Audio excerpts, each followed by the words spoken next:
ഒരാളിന്ന് എറണാകുളത്ത് പോയി. അയാളെ കൊടുത്തയക്കാമെന്ന് ഞാൻ വിചാരിച്ചത്. എന്തുക്കൂ? ഓർമ്മ ഉണ്ടാവില്ല. ടൗണിൽ ഒരാളോടാണ് ഞാൻ കുറച്ച് പണം അഡ്ജസ്റ്റ് ചെയ്യാൻ പറഞ്ഞിരുന്നത്. പോകാൻ പറ്റില്ല. അപ്പോഴേക്ക് മാനേജറുടെ അത്യാവത്ത് ശരിയാക്കാം എന്ന് പറയാൻ തുടങ്ങിയിട്ട് എത്ര ദിവസമായി? ചോദിച്ചതൊക്കെ എപ്പോഴാണ് നിനക്ക് തരായിരുന്നിട്ടുള്ളത്? തരലല്ല, നീ പിടിച്ചു വാങ്ങലാണ്. വേണ്ട, എന്നെ കൊണ്ട് ആർക്കും ശല്യം വേണ്ട.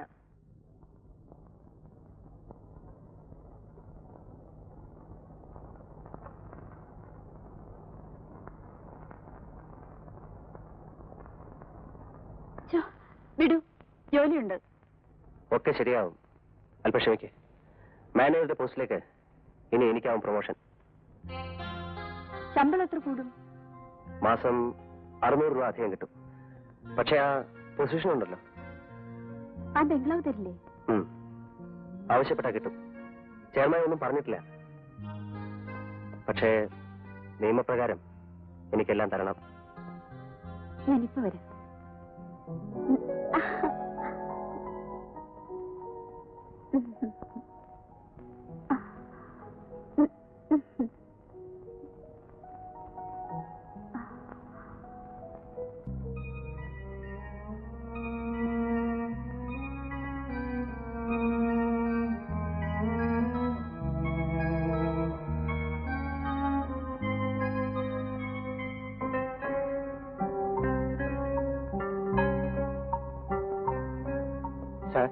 ചെയർമാൻ സാർ വിളിക്കുന്നു.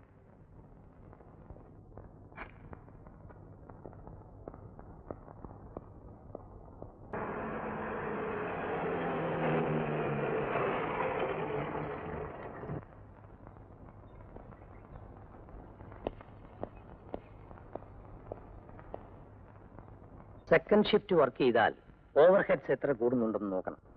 പ്രോപ്പർ ഓർഡേഴ്സ് പിന്നീട് ഇഷ്യൂ ചെയ്യാം. ബോർഡ് മീറ്റിംഗ് കഴിയട്ടെ. Thank you sir. എവിടെയാണ് നടന്ന മുമ്പ് പറഞ്ഞത്? തൃശ്ശൂർ അടുത്ത്. ഓഹോ, LLC ഇന്റർവ്യൂ സമയത്ത് പറഞ്ഞത് ഓർമ്മയുണ്ട്. ഗുഡ്. ലേബറിലോ ഇൻഡസ്ട്രിയിലോ അതൊന്നും ഇവിടെ കാര്യമില്ല. ഒക്കെ ഞാൻ പഠിച്ചതാണ്. ഒരു നാടൻ രീതിയിൽ ചിരിയും തമാശയൊക്കെ ആയിട്ടാണ് വർക്കേഴ്സിനോട് ഡീൽ ചെയ്യാറുള്ളത്. Best approach. അതാണ് വേണ്ടത്. ഓക്കെ.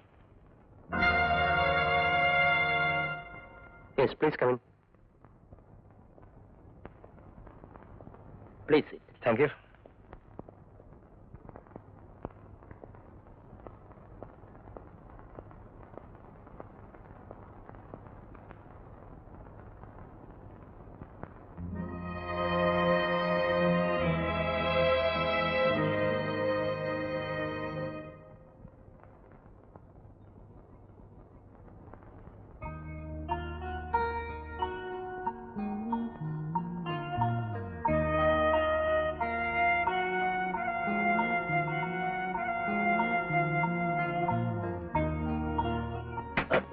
തീപ്പെട്ടി ഉണ്ടോ?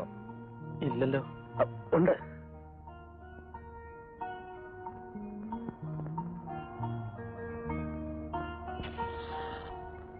ഇവിടെയോ ഫാക്ടറിയിലോ ആരെങ്കിലുമായിട്ട് വല്ല വഴക്കും? നത്തിങ്. നിങ്ങൾ തമ്മിൽ എങ്ങനെയായിരുന്നു? ഇഷ്ടം. ഒരു അഭിപ്രായ വ്യത്യാസവും ഇതുവരെ ഉണ്ടായിട്ടില്ല. പിന്നെ ആള് കുറച്ച് റിസർവ്ഡ് ആയിരുന്നു. ആരായിട്ടും വളരെ അടുത്ത് പെരുമാറുന്ന ടൈപ്പല്ല. He was very strict. Chairman പറഞ്ഞു. സ്ട്രിക്റ്റ് ആണ്, പക്ഷേ എല്ലാവർക്കും ഇഷ്ടമായിരുന്നു. എനിക്ക് സത്യം പറഞ്ഞാൽ അദ്ദേഹത്തോട് സ്വന്തം അച്ഛനോടോ അമ്മാവനോടോ ഒക്കെ ഉള്ള മാതിരി ബഹുമാനമായിരുന്നു. ഭയം കലർന്ന സ്നേഹം എന്ന് പറയാം. ചൊവ്വാഴ്ച അദ്ദേഹം എപ്പോഴാണ് ഓഫീസിൽ നിന്ന് പോയത്? ഞാൻ ഉച്ചയ്ക്ക് ശേഷം ഫീൽഡിലായിരുന്നു. അദ്ദേഹം പണം ക്യാഷ് ഏൽപ്പിച്ചു, ബാക്കി സേഫിൽ വെച്ചു. പിന്നെ ഒരു അരമണിക്കൂറോടെ ഇരുന്നിട്ട് വീട്ടിലേക്ക് പോയി. പക്ഷെ നിങ്ങൾ ഫീൽഡിലല്ലേ? അരമണിക്കൂർ നിന്നൊക്കെ അങ്ങനെ കൃത്യമായി പറയാമോ? സോറി സർ, വേറെ സ്റ്റാഫില്ലേ? ഇങ്ങനെ ഒരു അത്യാവശ്യം സംഭവിച്ചാൽ ഞങ്ങൾ തമ്മിൽ ഡിസ്കസ് ചെയ്യില്ലേ? പിന്നെ പുള്ളിയുടെ വീട്ടില് ഫുൾ ടൈം സർവൻസ് ഇല്ല? ഇല്ല. ഈ തോട്ടക്കാരൻ എസ്റ്റേറ്റ് സ്റ്റാഫാണോ? Question that fellow once again. ഈ ഓഫീസിലെ കംപ്ലീറ്റ് സ്റ്റാഫിനെ ഒന്ന് ചോദ്യം ചെയ്യണം. നോ പ്രോബ്ലം, ഓരോരുത്തരായിട്ട് അയക്കാം. ഇവര് പോലീസ് നായ്ക്കളെ കൊണ്ടുവരാത്തത് എന്താ? നായ്ക്കൾ ബംഗ്ലാവിനും ചുറ്റുവട്ടത്തിനും നടന്നാൽ ആരെങ്കിലും ഒക്കെ പാളി പതുങ്ങി നിപ്പുണ്ടെങ്കിൽ അവറ്റകൾക്ക് മണം കിട്ടും. എന്തെങ്കിലും സാധനങ്ങൾ കിട്ടണ്ടേ? വല്ല ടവലോ ചെരുപ്പോ വെറുതെ മണം കിട്ടൂ. പഴയ ഷെർലക് ഹോംസിന്റെ കഥകൾ വായിക്കണം. ഡിറ്റക്ഷൻ ഡിറ്റക്ഷൻ എന്ന് പറഞ്ഞാൽ അതാണ് ഡിറ്റക്ഷൻ. വായിച്ചിട്ടുണ്ടോ ചന്ദ്രൻ? ഈ ഷെർലക് ഹോംസിന്റെ ഈ പോലീസുകാർ വിളിക്കുന്നു. എന്തിനാ? ക്വസ്റ്റ്യനിങ്.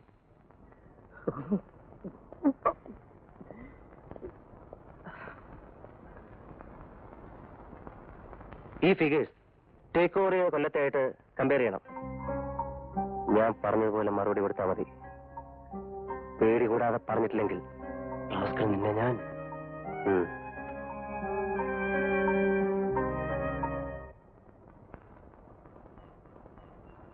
അനാവശ്യമായി എന്നോട് സംസാരിക്കരുത്. നീ 6 മണിക്ക് ജീപ്പ് വെച്ച് പോയി, പിന്നെ ഒന്നും അറിയില്ല. മനസ്സിലായോ? ഒന്നും അറിയില്ല. വീട്ടിൽ വന്ന് അമ്മച്ചിയും പെങ്ങന്മാരും ചോദ്യം ചെയ്യുമോ സാറേ? ചന്ദന്റെ വീട്ടിൽ കുറെ സമയം ഇരിക്കും രാത്രി. അത് പതിവാണ്. അത് അമ്മച്ചിക്ക് അറിയാലോ. ബാങ്കിലെ പണി കഴിഞ്ഞപ്പോ എന്നോട് മടങ്ങിക്കോളാൻ പറഞ്ഞു. വൈകും വേറെ എന്തോ ജോലി ഉണ്ടെന്ന് പറഞ്ഞു. എവിടെ പോകുന്നു, ആരെ കാണുന്നു എന്നൊന്നും പറഞ്ഞില്ല. ഒരു ഹിന്റും കിട്ടിയില്ല. ഇല്ല. Okay, next you can go. ടൗണിലാണ് നാം കോൺസെൻട്രേറ്റ് ചെയ്യേണ്ടത്. അവിടെ സീരിയസ് ആയ എന്തോ നടന്നിട്ടുണ്ടാവണം.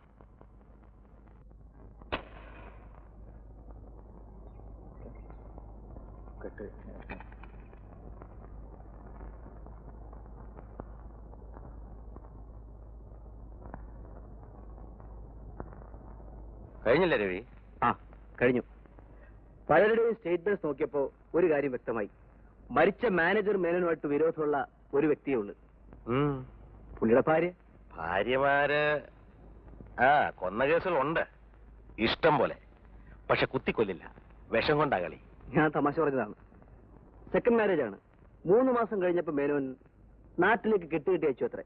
കാരണം ആരും കൃത്യമായി പറഞ്ഞില്ലല്ലോ. സ്വഭാവ ദൂഷ്യമാവും. ആരുടെ? ഭാര്യയുടെയോ ഭർത്താവിന്റെയോ? അതൊരു പോയിന്റ് ആണ്. ഈ മേനോൻ ഒരു തനി മോഡേൺ സൈസ് ആയിരുന്നെന്ന് തോന്നുന്നു. P.K. Jayarajan 28, assistant manager. Menon മരിച്ചതുകൊണ്ട് ബെനിഫിറ്റ് കിട്ടുന്ന ഇയാൾക്കാണ്. കൊല്ലാൻ മെനക്കെടുവോ? വേല വെക്കും. അത് നമ്മളൊക്കെ ചെയ്യാറുള്ളതല്ലേ. വല്ലാത്ത ക്ഷീണം. വീട്ടിൽ ചെന്നാൽ ഇന്ന് കലാപം ഉണ്ടാവും. ഭാര്യയുടെ അനിയത്തിയെ മക്കളെ എല്ലാത്തിനും കൂടെ ആട്ടി തെളിച്ചൊരു സിനിമയ്ക്ക് കൊണ്ടാകുന്ന നേട്ടമായിരുന്നു. അത് നടന്നില്ല. പിന്നെ നമ്മുടെ പോലെ കുറേശ്ശെ കൊല്ലുന്ന ടൈപ്പാ. വിഷത്തിന്റെ ചെറിയ ചെറിയ ഡോസ് ഓരോ വാചകത്തിലും ഉണ്ടാവും. ഞാൻ പോട്ടോ. ശങ്കരനാരുണ്ടാവുമല്ലോ, പീടിയ പൂട്ടിക്കോ. ജോണി, നീ വീട്ടിൽ പോന്നില്ലേ? എന്ത് കുടിയാടോ നീ കുടിക്കുന്നേ?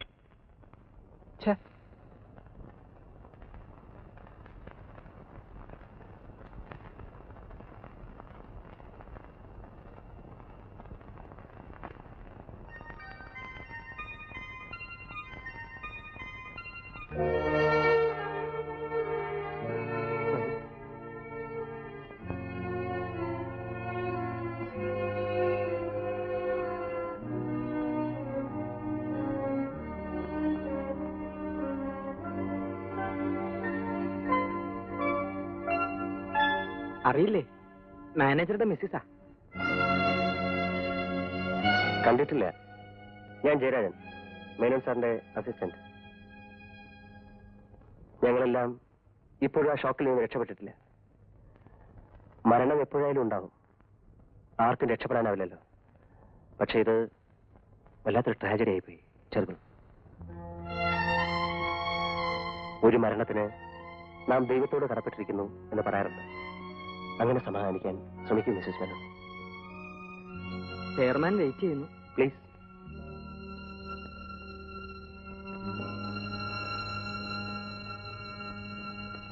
ആദ്യത്തെ ഭാര്യ മരിച്ചു. അവരുടെ അനിയത്തിയാണിത്. കല്യാണം കഴിക്കുമ്പോ മേനോൻ സാറിന് 50, ഇവർക്ക് 20.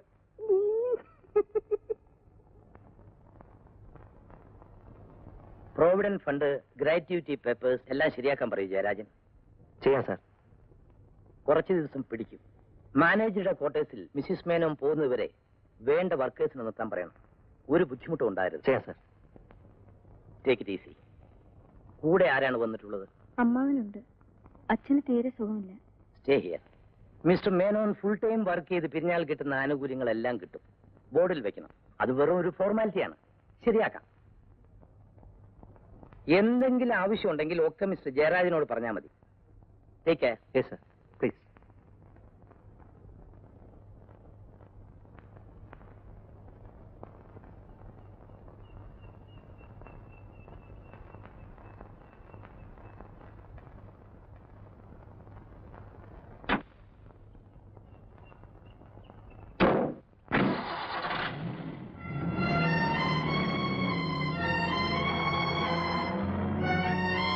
രാക്ഷസൻ അവരുടെ മുഖത്ത് നോക്കി തത്വജ്ഞാനം പറയാൻ എങ്ങനെ മനസ്സ് സമ്മതിക്കുന്നു? മുഖത്ത് നോക്കാൻ എന്തിനു വിഷമം? അതിസുന്ദരമായ ഒരു മുഖം. എങ്ങനെ നിങ്ങൾക്ക് ഇപ്പോഴും ചിരിക്കാൻ കഴിയുന്നു? അതിൽ പിന്നെ ഒറ്റ രാത്രിയും ഞാൻ സമാധാനമായി ഉറങ്ങിയിട്ടില്ല. ഒരു 2 പെഗ് കഴിച്ച് കിടന്നാൽ മതി. അധികം വേണ്ട. സുഖം സുഖനിദ്ര.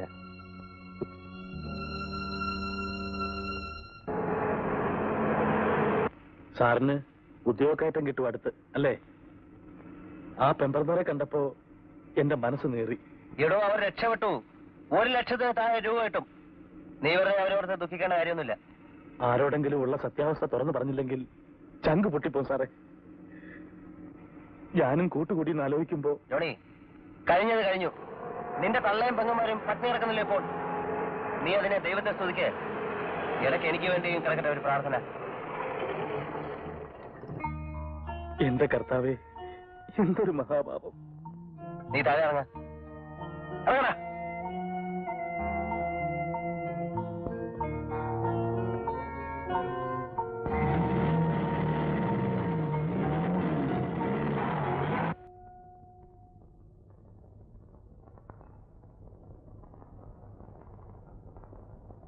മിസസ് മേനോൻ ഇരിക്കൂ.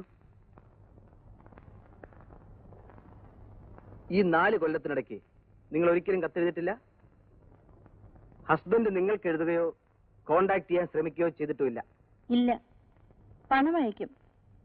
അത് ബാങ്കിലേക്കാണ്. ലീഗൽ ഡൈവേഴ്സിന്റെ കാര്യത്തിന് നിങ്ങളുടെ സൈഡിൽ നിന്ന് ശ്രമമൊന്നും ഉണ്ടായില്ല? ഇല്ല. അതിന്റെ കാര്യം പറഞ്ഞ വേണ്ട. കാരണം ഒരു ഭാഗത്തിരിക്കണം. ഇവിടെ ഞങ്ങൾ സംസാരിക്കട്ടെ. ഡൈവേഴ്സിനേക്കാൾ ലാഭമായിപ്പോ അല്ലേ? 3 മാസം കഴിഞ്ഞപ്പോ നിങ്ങൾ തെറ്റിപ്പിരിച്ചു എന്ന് പറയുന്നു. അന്യനല്ലല്ലോ, ജ്യേഷ്ഠത്തിയുടെ ഭർത്താവ് നിലയ്ക്ക് കക്ഷി അറിയും. എന്നിട്ടാണ് വിവാഹം. 3 മാസത്തിനിടയ്ക്ക് നിങ്ങൾ തമ്മിൽ എന്താ ഉണ്ടായത്? ചില പേഴ്സണലായ പ്രോബ്ലംസ്. What problems? ഇതൊരു കൊലക്കേസാണ്, മൈൻഡ് യു. പറയണം. പറയണമെന്നില്ല. It has nothing to do with your inquiry. Don't interfere. She is our guest. ഈ ട്രാജഡി, അതിൻ്റെ ഇടയിൽ അവരെ വിഷമിപ്പിക്കുന്ന ചോദ്യങ്ങൾ വേണ്ടാന്നൊരു അപേക്ഷയുണ്ട്. ഡിസ്കസ് ചെയ്യാൻ വളരെ ഡെലിക്കേറ്റ് ആയ പ്രോബ്ലംസ് അല്ലേ ഇതൊക്കെ മിസ്റ്റർ രവി? പണിക്കാരിയൊന്നുമില്ലേ? Carry on. ഞാൻ ചായ ഉണ്ടാക്കാൻ പറയാം. വേണ്ട. സ്ട്രോങ് ആയി വല്ലതും വേണമെങ്കിൽ എന്റെ കയ്യിലുണ്ട്. നോ. അമ്മാവന് നാളെ തന്നെ പോണം. തണുപ്പ് തട്ടിപ്പോൾ ആസ്മ. ഓവർ സ്മാർട്ട് ആവാൻ നോക്കുകയാണ് inspector fellow. With your permission please.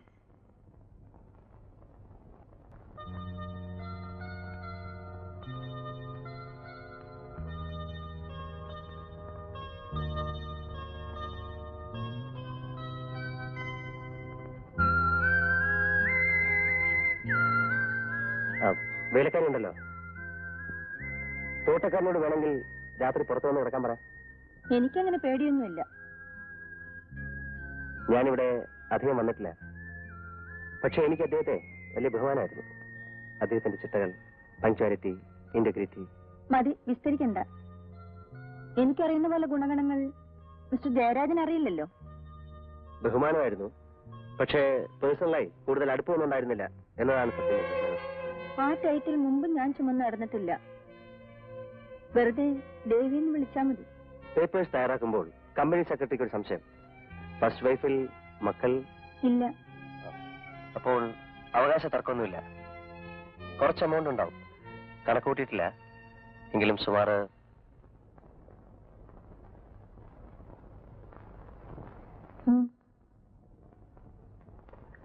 മുമ്പ് ഇവിടെ വന്ന് താമസിച്ചാണല്ലോ. നല്ല സ്ഥലമല്ലേ? നല്ല കാലാവസ്ഥ. ഇത്ര ഭംഗിയുള്ള സ്ഥലങ്ങൾ കേരളത്തിൽ അപൂർവം. 3 മാസം താമസിച്ചെങ്കിലും ഞാൻ പുറത്തൊന്നും പോയിട്ടില്ല. മുറ്റത്തിറങ്ങുന്നത് കൂടി സമ്മതമായിരുന്നില്ല. ഭർത്താവ് മധ്യവയസ്കൻ, വൈഫ് വളരെ ചെറുപ്പാവുക, വളരെ വളരെ സൗന്ദര്യമുള്ള പെൺകുട്ടിയാവുക. അപ്പൊ ചെറുപ്പക്കാരിൽ നിന്ന് മറച്ചു പിടിക്കാൻ തോന്നും. സ്വാഭാവികം. നടക്കട്ടെ. വിശേഷിച്ചെന്തെങ്കിലും? വേണ്ട. കൂട്ടിന് സ്ത്രീകളെ ആരെങ്കിലും വിട്ടുവരാൻ ആരാ? ആരുമില്ല, ഞാൻ ഒറ്റയ്ക്കാണ്. കുടുംബം? ഏയ്, കുടുംബമൊന്നും ആയിട്ടില്ല. ഒറ്റാൻ തടി. അത് ഒരു കഥയാണ്, പിന്നെ പറയാം.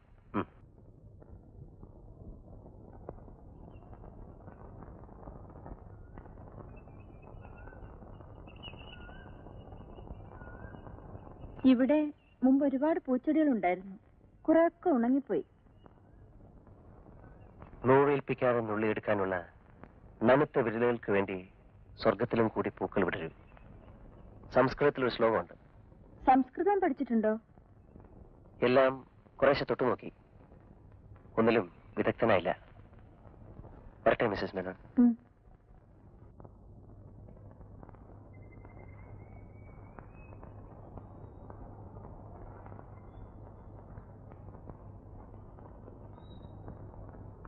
ഓഫീസിലേക്ക് കയറി വരുന്ന കണ്ടപ്പോൾ ഒറ്റ നോട്ടത്തിൽ ഞാൻ ഞെട്ടിപ്പോയി. അതേ മുഖം, അതേ കണ്ണുകൾ. എന്തൊരു അത്ഭുതമാണെന്ന് കരുതി നെഞ്ചിടിപ്പോടിരിക്കുമ്പോഴാണ് പിള്ള പരിചയപ്പെടുത്തിയത്. എന്തൊരു സാമ്യം. ആരാണെന്നാ കരുതിയത്?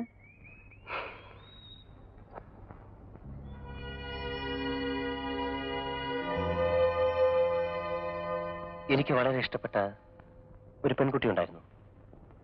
പേരിലും സാമ്യമുണ്ട്. അവൾ ശ്രീദേവി. പക്ഷെ ശ്രീദേവിയാണ് കയറി വരുന്നെന്ന് ഒരു നിമിഷമെങ്കിലും ഓർത്തുപോയാൽ ഞാൻ എന്ത് പറ്റി? അവൾ എന്റെ മടിയിൽ കിടന്നാണ് മരിച്ചത്.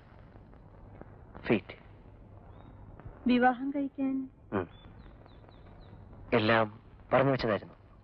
പക്ഷേ സോറി, എന്റെ പഴയ കഥകൾ പറഞ്ഞ് ദേവിയെ ഞാൻ ബോറടിപ്പിക്കുന്നില്ല. ഹേയ്, അത് കഷ്ടായി. ഇൻസ്പെക്ടർ ചോദിച്ച രീതിയിലല്ല, വെറുതെ അറിയാൻ. വിവാഹം ഒരു പരാജയമായത് അദ്ദേഹത്തിന് ഒരു നല്ല വീട്ടുവേലക്കാരിയുടെ ആവശ്യമേ ഉണ്ടായിരുന്നുള്ളൂ. വിളമ്പി കൊടുക്കാനും പരിഹരിക്കാനും. കുട്ടികൾ ഉണ്ടാവാത്തത് തന്റെ കുഴപ്പം കൊണ്ടാണെന്ന് ജ്യേഷ്ഠത്തെ വിശ്വസിപ്പിച്ചു ഞങ്ങളെയൊക്കെ.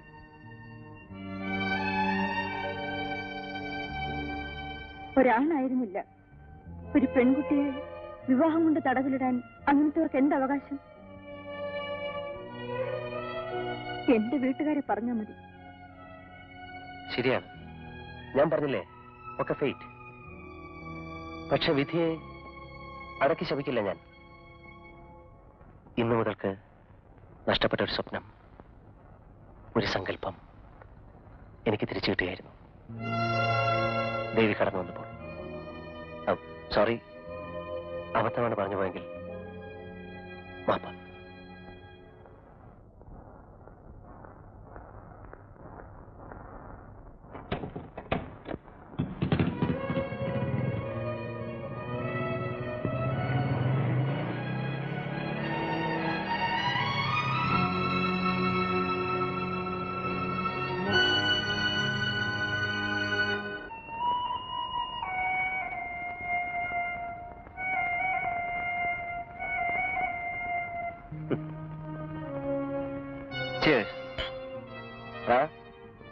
നിന്റെ അഭിനയം നന്നാവുന്നുണ്ട്.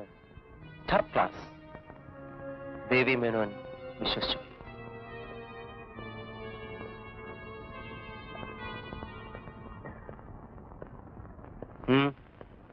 നേരത്തെ വന്നു. അപ്പോ പൂട്ടിക്കിടക്കായിരുന്നു. ഞാൻ മിസസ് മേനോനെ ഒന്ന് സന്ദർശിച്ചു. വല്ല സഹായങ്ങളും വേണോ എന്നന്വേഷിക്കേണ്ട സുഖകരമായ ചുമതല എന്നെയാണ് ഏൽപ്പിച്ചിരിക്കുന്നത്. ചെയർമാൻ. അവരുടെ കണക്കുകളെല്ലാം വേഗം ശരിയാക്കണം. കൂട്ടിക്കഴിഞ്ഞു. എത്രയുണ്ട്? 82,000.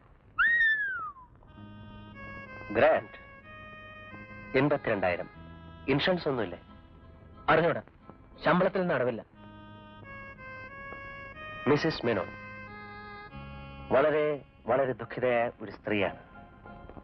അവർക്ക് വേണ്ടത് അല്പസ്നേഹം, സഹതാപം. വരണ്ട മരുപ്പറമ്പിലേക്ക് ഒരു നീർച്ചാല് പോലെ എന്നൊക്കെ സാഹിത്യത്തിൽ പറയില്ലേ? അവരെ സന്തോഷിപ്പിക്കുന്ന കാര്യം ഞാൻ സത്യം അവരറിയുമ്പോഴോ? അറിയില്ല. അറിയിക്കണമെന്ന് മോഹമുണ്ടോ നിനക്ക്? എനിക്ക് മറ്റെവിടേക്കെങ്കിലും ഒരു മാറ്റം വാങ്ങിത്തരും. ആദ്യം തന്റെ ജോലി സ്ഥിരപ്പെട്ട ഓർഡർ ഇട്ടട്ടെ.